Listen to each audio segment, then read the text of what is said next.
Thomas and Sonny were imprisoned. This, of course, was nothing new. It hadn't been new for about a month. One long month. 1 month of their 5-year sentence. And it seemed as though nobody cared about them anymore. However, that simply wasn't true. One night, after pulling the mail train, Percy popped into Tidmouth Sheds and began conversing with the other engines, who by now were almost asleep. "Don't you all care that Thomas has been imprisoned?" said Percy. "Ugh," said Gordon. "Thomas has committed his crime and must do the punishment he has received," he said. "Oh, I don't know," said Henry. "I don't think a lot was proven in that court case." "Well, I don't know," said James. "But I have work to do in the morning, and unless any of you have a plan to get him out of there, I suggest you shut up, because I want to sleep." And he went to sleep. But that left Percy thinking. A plan to get him out of there, he puffed to himself. The next day, Percy was shunting cars at the sawmill yard. However, he was a little distracted. James's words had stuck with him. "Unless you have a plan to get him out," said Percy, to himself, of course. "Oh, I have to pay attention, said Percy. Unfortunately, this didn't happen. Duck was turning around in the siding, and needed Percy to stay out of the way until he was done backing out. But Percy, with his mind wandering, didn't see it, didn't remember it, and didn't move out of the way.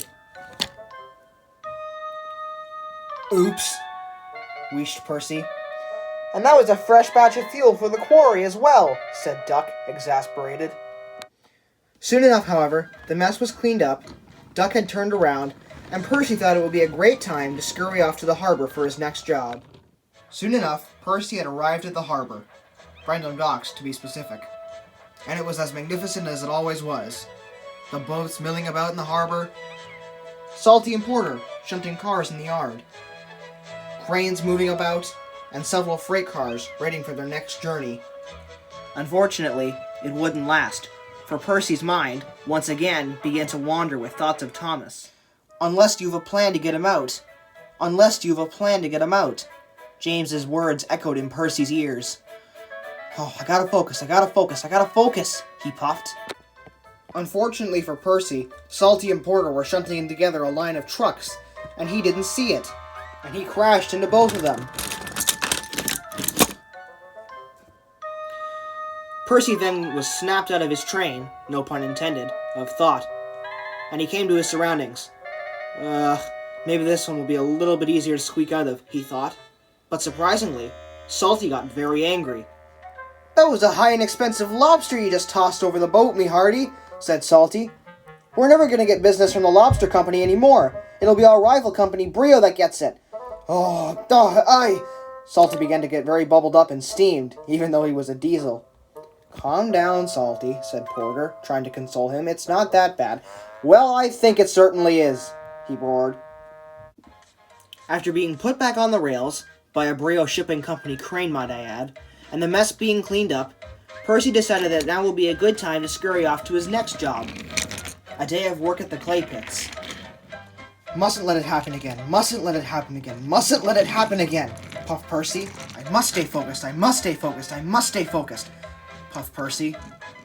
"Thomas is imprisoned and there's nothing I can do about it. Thomas is imprisoned and there's nothing I can do about it," puffed Percy.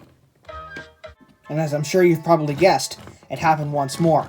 For Fergus dashed across the line in front of Percy, and once again his mind trailed off to James's words. "Unless you've a plan to get him out. Unless you've a plan to get him out. Unless you've a plan to get him out." And so the accident happened. "I don't know what you've been playing at lately," said Sir Topham Hatt to Percy, after Percy had been lifted onto a flatbed, "but I do not tolerate this kind of behavior on my railway. I don't know where your mind has been, I don't know where it's going, but please clear your smoke box. I'm sending you to the works, and hopefully when you return, you'll be a brand new engine, both mentally and physically. Am I understood?"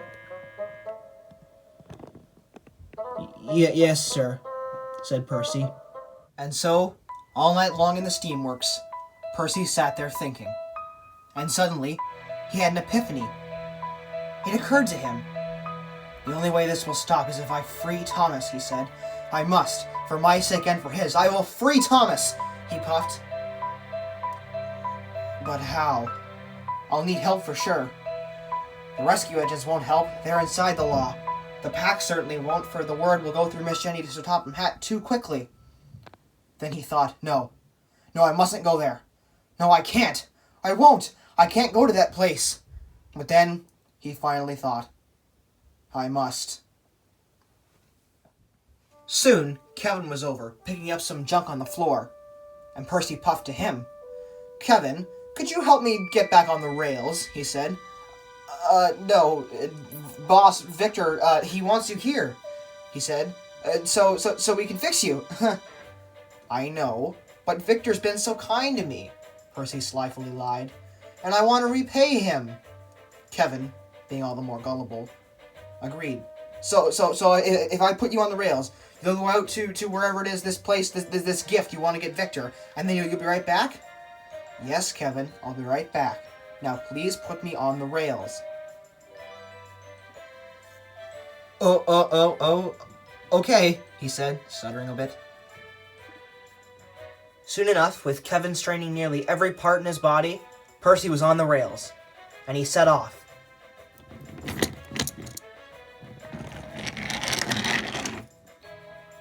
It was daytime by the time Percy reached the place he was going. It was dirty, grimy, dingy, crawling with diesels. It was none other than the famous Diesel Works. Ah, Percy, my old friend, said Diesel 10, down to Percy. Oh, it's so good to see you. How long has it been? 3, 4 years?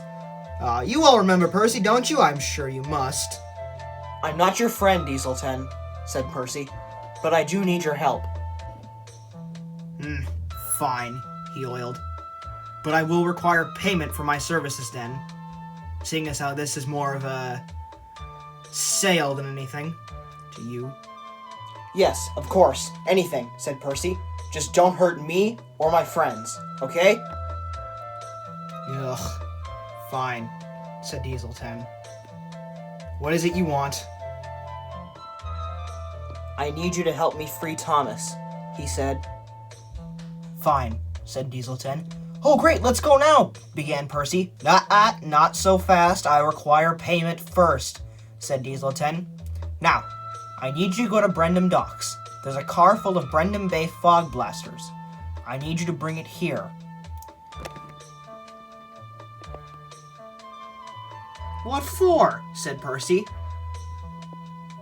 Do you want your friends freed or not? Said Diesel 10. Oh, fine. And he puffed away. Just then, 2 visitors arrived at the Diesel Works. Ah, my friends, or should I say accomplices, as according to the knight. Come in, come in. The visitors were 2 smartly painted mainland diesels. All right, they said. We have the plans for that car thing you wanted. Excellent, said Diesel 10. And what of the thieves who stole it? Well, they got chased around by 2 engines, they ended up drowning a railboat, and they escaped to the mainland on a garbage barge after making a quick pit stop on Misty Island.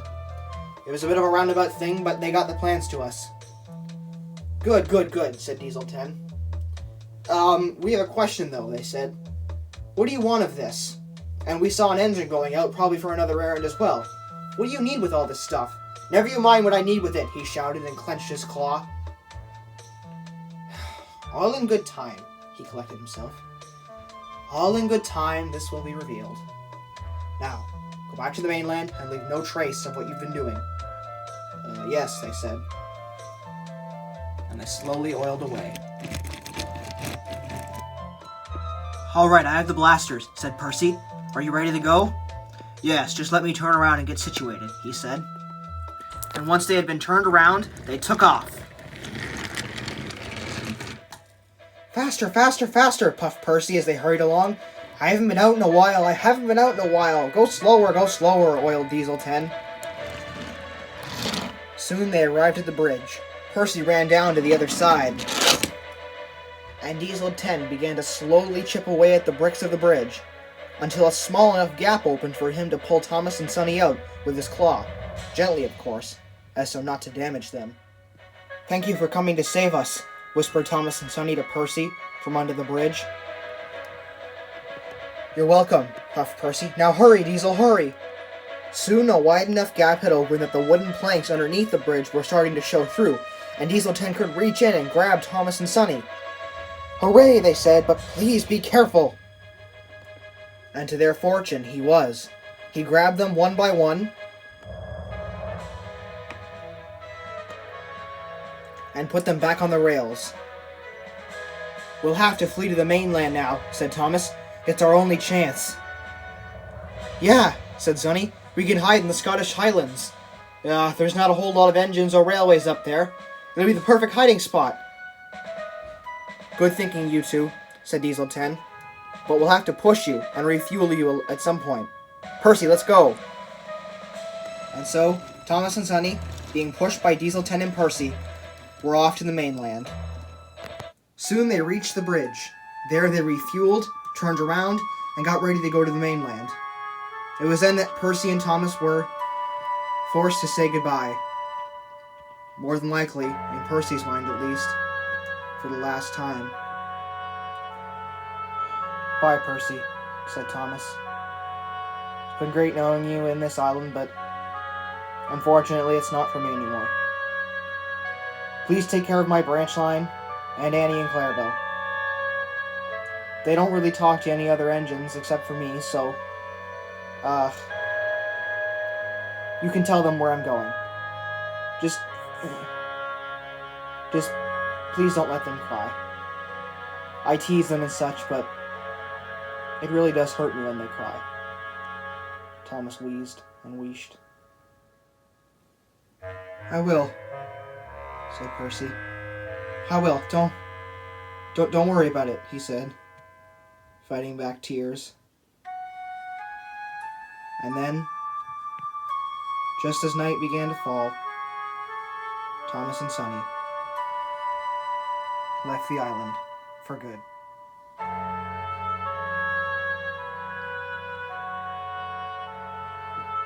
What do we do now? Asked Percy to Diesel 10. Well, I've got my payment and your friends are free, so I suggest you go back to the steamworks. Oh, right, I suppose, said Percy. And that's exactly what he did.